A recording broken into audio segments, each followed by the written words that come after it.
Senior बता रहे थे कि अब प्रीवियस ईयर क्वेश्चन से नहीं आएंगे रिपीट। भाई डिप्लोमा वालों के लिए भी है क्या थर्ड सेम सेकेंड? एक क्वेश्चन के आंसर में कितने पेजेस लिखने हैं आरजीबी में? भैया ब्लैक पेन से हेडिंग सब हेडिंग और हाईलाइट्स पॉइंट्स लिख सकते हैं या फिर सिर्फ ब्लू पेन है? भैया आपने ये नहीं बताया कि अगर क्वेश्चन 1 का ए एंड क्वेश्चन 2 का बी है, अगर पूरे सेमेस्टर कुछ नहीं पढ़ा, एग्जाम गैप में पढ़ते हैं तो अच्छे से जीपीए कैसे लाए? पैराग्राफ की जगह पॉइंट्स बनाकर लिख सकते हैं। पूरा सेमेस्टर निकल गया, अभी तक कुछ नहीं पढ़ पाए एंड सब लोग बोल रहे हैं कि आरजीपी एग्जाम्स है तो बैक तो लगेगा, बहुत सारे प्रॉब्लम्स होंगी। एग्जाम्स के पॉइंट ऑफ व्यू से कुछ समझ में ही नहीं आ रहा है कि क्या लिखना है, कैसे लिखना है, क्या पढ़ना है। पिछली वीडियो आई थिंक मैंने नाइट में अपलोड की थी एंड सुबह उठ के देख रहा हूँ तो इतने सारे कॉमेंट्स, सबका रिप्लाई तो नहीं दे सकते बट मैक्सिमम जो अच्छे कमेंट्स हैं उनका रिप्लाई देंगे। सबसे पहला एक कमेंट है एंड ये कमेंट मेरे को लिटरली सबसे इंटरेस्टिंग लगा था, इसलिए मैंने इसको सबसे पहले पे रखा है। दीपा गुप्ता करके किसी ने कमेंट किया है। सीनियर बता रहे थे कि अब प्रीवियस ईयर क्वेश्चन से नहीं आएंगे रिपीट। लाइक कौन से सीनियर से भाई ऐसी अफवाहें फैला रहे हैं कि आरजीपी में प्रीवियस ईयर क्वेश्चन नहीं आएंगे? लाइक 80 और 90% स्टूडेंट्स आरजीपी के प्रीवियस ईयर क्वेश्चंस पे ही डिपेंडेंट होते हैं, तो ये ऐसे टाइप की बातों पर बिलीव मत करो। प्रीवियस ईयर क्वेश्चन से ही क्वेश्चंस आएंगे, नथिंग टू ब्लेम। हो सकता है किसी से मिसअंडरस्टैंडिंग हो गई हो बट आपको अपना आंसर मिल गया होगा। भाई डिप्लोमा वालों के लिए भी है क्या थर्ड सेम सेकेंड ईयर? तो भाई डेफिनेटली ट्राई करूंगा डिप्लोमा वालों के लिए वीडियोज़ बना दूँ। नेक्स्ट कॉमेंट था ऋषभ पाल, एक क्वेश्चन के आंसर में कितने पेजेस लिखने हैं आरजीपी में? तो भाई देखो ऐसा क्या है ना कि आरजीपी में पेजेस भरना बहुत मैटर करता है। मैंने पिछली वीडियो में बताया है एंड जिन स्टूडेंट्स ने पिछली वीडियो को नहीं देखा है, एक बार प्लीज़ रिक्वेस्ट है कि पिछली वीडियो को जाके एक बार पूरा देखना, क्योंकि उसमें बहुत इंपॉर्टेंट पॉइंट्स मैंने बताए हैं। तो उसको देख के इसको देखो तो आपको ज़्यादा समझ में आएगा। अब पॉइंट पे आते हैं कि कितने पेजेस में आंसर लिखना है। तो भाई देखो मतलब 5 से 6 पेज में एक आंसर तो लिखना ही लिखना है, क्योंकि 7 मार्क्स के क्वेश्चन होते हैं। न्यूमेरिकल्स तो है नहीं, 7 मार्क्स का क्वेश्चन है, ऊपर से थ्योरेटिकल क्वेश्चन है, और तो उसको जितना एक्सपैंड कर सकते हो उतना कर दो। आई नो बहुत सारे स्टूडेंट्स को ये कन्फ्यूजन आ रहा है कि उतना एक्सपैंड करके 4 5 पेज 6 पेज लिखेंगे कैसे, जबकि एक पेज का आंसर है। तो जिस भी टॉपिक के लिए आप प्रिपरेशन कर रहे हो उसको पहले आप हिंदी में समझो, इंग्लिश में आप रटो मत, क्योंकि 5 6 पेज को याद नहीं कर सकता। आप उसको हिंदी में समझो, हिंदी में पूरा उसके लॉजिक को समझो कि क्वेश्चन एक्चुअली में है क्या। For example basic mechanical engineering से एक क्वेश्चन उठाता हूँ, 2 stroke engine and 4 stroke engine, कि वो क्या होता है, उसके ऊपर क्वेश्चन पूछ देगा 14 मार्क्स या फिर 7 मार्क्स में। तो 4 स्ट्रोक इंजन 2 स्ट्रोक इंजन के पूरे डेफिनेशंस को याद करोगे तब तो आप बहुत लंबा चले जाओगे। आप याद मत करो, आप उसको हिंदी में समझो कि ये एक्चुअली में होता क्या है, 4 स्ट्रोक इंजन 2 स्ट्रोक इंजन क्या होता है, इन दोनों में डिफरेंस है क्या। इन दोनों को जब आप हिंदी में समझोगे तो जब खुद से ट्रांसलेट करके लिखोगे तो आप उसको 6 पेज या 10 पेज में लिख सकते हो। तो आप उसको हिंदी में अपने लॉजिक्स क्लियर करो कि एक्चुअली में क्वेश्चन कह क्या रहा है। एक बार आप क्वेश्चन को समझ गए तो आप उसको 10 पेज में भी एक्सपेंड कर सकते हो। बट वही बात है कि आपको याद नहीं करना है, रटना नहीं है, आपको समझना है। उसके बाद भाई ने कमेंट किया भाई M2 के लिए इंपॉर्टेंट क्वेश्चन। भाई M2 के लिए ऑलरेडी मैंने स्क्रिप्ट्स लिख ली हैं कि M2 थोड़ा सा लेंदी सब्जेक्ट है एंड थोड़ा सा पेचीदा है उसका सिलेबस, तो मैं नहीं चाहता कि ऐसी वीडियो जिसमें आपको समझ में ना आए। तो M2 के लिए मैंने प्रॉपर स्क्रिप्ट लिख के वीडियो शूट कर ली है, तो डेफिनेटली 2 से 3 दिन में वीडियो आएगी उसके लिए। नमन ने क्वेश्चन पूछा है, भैया ब्लैक पेन से हेडिंग सब हेडिंग और हाईलाइट्स पॉइंट्स लिख सकते हैं या फिर सिर्फ ब्लू पेन? इसमें किसी ने रिप्लाई भी किया था ब्लू इज़ प्रेफरेबल, तो भाई प्रेफरेबल नहीं कंपलसरी है, ब्लू पेन से ही लिखना। ब्लैक पेन का यूज़ बिल्कुल नहीं करना आरजीबी में, उससे आपके बहुत प्रॉब्लम्स होंगे, बहुत मार्क्स कट भी सकते हैं, हो सकता है आपका आंसर ही वैलिड ना हो। तो ब्लैक और रेड पेन से लिखना ही नहीं है थोड़ा सा भी, ओनली ब्लू पेन का यूज़ करना है, ओनली ब्लू पेन, ठीक है। आज़ाद भाई ने क्वेश्चन पूछा, भैया डिप्लोमा फर्स्ट ईयर मैथमेटिक्स 1 के ऊपर वीडियोस। तो भाई मैथमेटिक्स में मैंने ऑलरेडी वीडियो बनाई हुई है, अगर आपने नहीं देखा तो चेकआउट करना। हो सकता है आपका सिलेबस थोड़ा अलग हो तो मेरे को कमेंट सेक्शन में बताना, मैं उसके लिए अलग वीडियो बना दूंगा। एंड उसका एक भाई ने क्वेश्चन पूछा है, भैया आपने ये नहीं बताया कि अगर क्वेश्चन 1 का ए एंड क्वेश्चन 2 का बी। अच्छा, मैंने पिछली वीडियो में बताया था कि आपको जो क्वेश्चन पहले आ रहा है आपको सबसे पहले उसको बनाना है, जो क्वेश्चन पहले आ रहा है। मैंने उसमें ये भी बताया था कि 5 का बी अगर आपको आ रहा है तो आप पहले 5 का बी सबसे ऊपर रखोगे।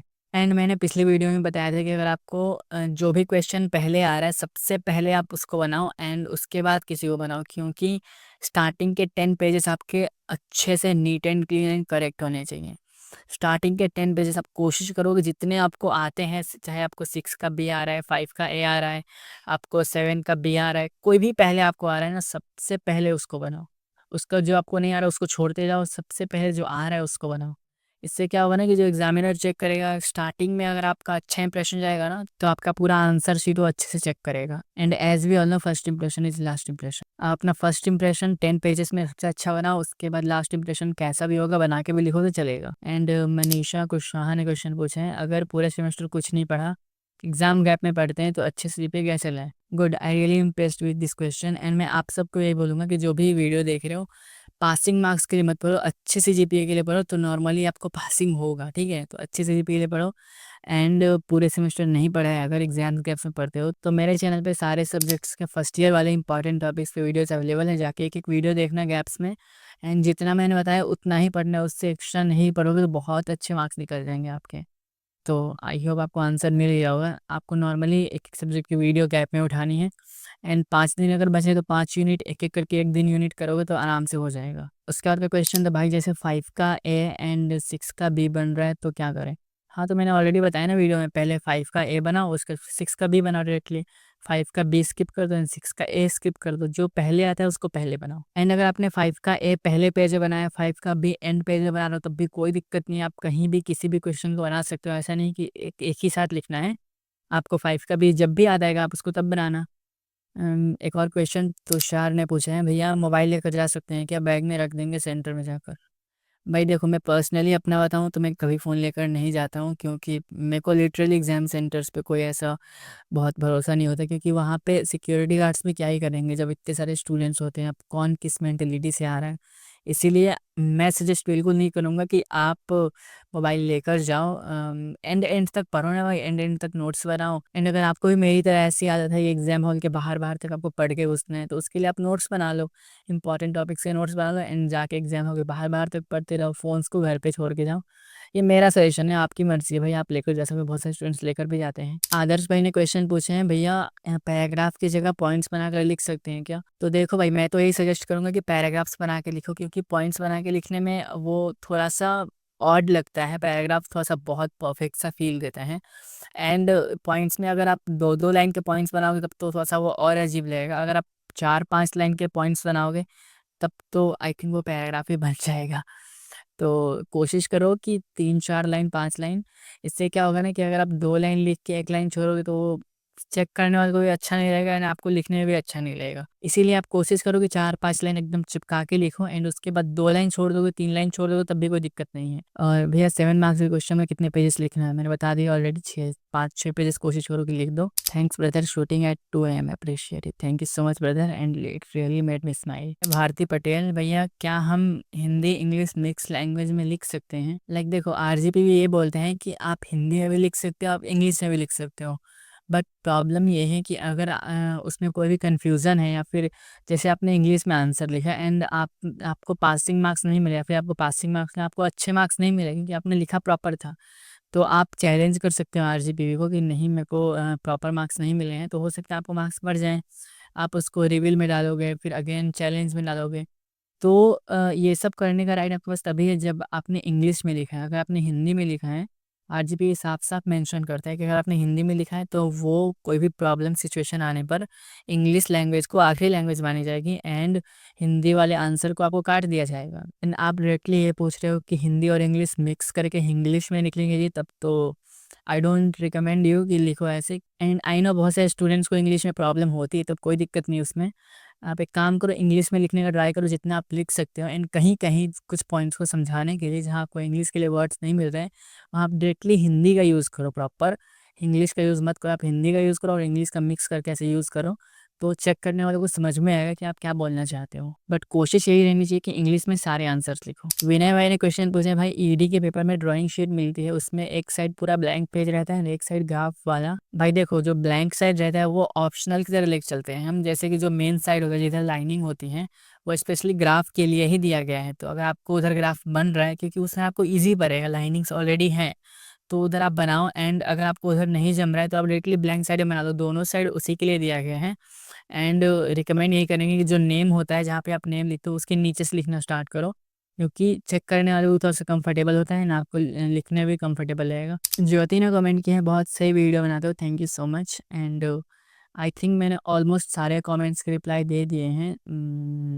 वीडियो को एंड करने से पहले मैं अगेन रिपीट कर देता हूँ कि आरजीपी एग्जाम में लिखना कैसे है प्रॉपरली। सबसे पहली चीज़ कि जो क्वेश्चन सबसे पहले आता है उसको सबसे पहले लिखना है, ठीक है? उस क्वेश्चन का दूसरा पॉइंट अगर नहीं आता है तो उसको स्किप करके दूसरे क्वेश्चन पे जाना है एंड स्टार्टिंग के 10 पेजेस अच्छे करने हैं। कोशिश करो स्टार्टिंग के 10 पेज काफ़ी अच्छे हो, बीच के जो मिडिल के पार्ट हैं उनमें रिलेटेबल लिखना है अपने हिसाब से बना कर। हाँ, बहुत सारे स्टूडेंट्स ने क्वेश्चन पूछा था इंस्टाग्राम पे जो कि मैं बताना भूल गया एंड इंस्टा पे एक मेरे को सबसे अच्छा कमेंट लगा, एक भाई ने पूछा कि भैया रिलेटेबल कैसे लिखना है, मतलब उनको समझ में नहीं आ रहा है कि रिलेटेबल लिखे क्या, मतलब हम तो बता देंगे रिलेटेबल लिखो बट टॉपिक से रिलेटेड लिखे क्या उनको समझ में नहीं आ रहा है। उसके लिए मैंने ऑलरेडी वीडियो में बता दिया है बट स्टिल मैं एक दूसरा एग्जांपल समझाता हूँ, आपको रियल लाइफ एग्जांपल से रिलेट करना है। फॉर एग्जांपल आपको इंजन के बारे में बताना है, ठीक है? इंजन के बारे में आपने कुछ ही नहीं पढ़ा है, आपको कुछ भी नहीं पता कि इंजन क्या होता है, कैसे होता है एंड इंजन कैसे बनता है, कुछ भी आपको नहीं पता है बट आपको उसके बारे में लिखना है एंड आपने अपने एंड से जितना आप लिख सकते थे उतने आपने लिख दिया। अब आपको रिलेटेबल लिखना है बस। आप क्या करो, इंजन रियल लाइफ से रिलेट करो। रियल लाइफ में आपको जो भी समझ में आ रहा है उसके बारे में, इंजन सोच के आपके माइंड में क्या आ रहा है कि लाइक वो गाड़ी के अंदर यूज़ होता है एंड उन अलग अलग टाइप के इंजन्स होते हैं, कुछ इंजन्स ट्रेन्स के अलग होते हैं, तो आपके माइंड में कुछ तो डेवलप हो रहा है ना, कुछ तो आइडिया आ रहा है ना कि हाँ वो एक ऐसा पार्ट है इंजन जिसकी वजह से बाइक अच्छी परफॉर्म करती है, बाइक चलती है प्रॉपर, ट्रेन चलता है क्योंकि उसमें इंजन लगा हुआ है। तो आपको कुछ तो समझ में आ रहा है ना उसमें। इसी टाइप से अपने माइंड को रियल लाइफ एग्जांपल से रिलेट करो तो आपको समझ में आएगा कि टॉपिक कहना क्या चाहता है एंड आपको लिखना क्या है उसमें। एंड ये सब चीज़ें तब करनी जब आपको पूरा बन गया है, आपको लग रहा है कि आपको अपने हिसाब से और कुछ नहीं बन सकता, आपने सारे लिख दिए जितना आपको आता है, उसके बाद आप इन चीज़ों को ट्राई करो। थक जाता हूँ भाई तुम लोगों को समझाते समझाते लिटरली।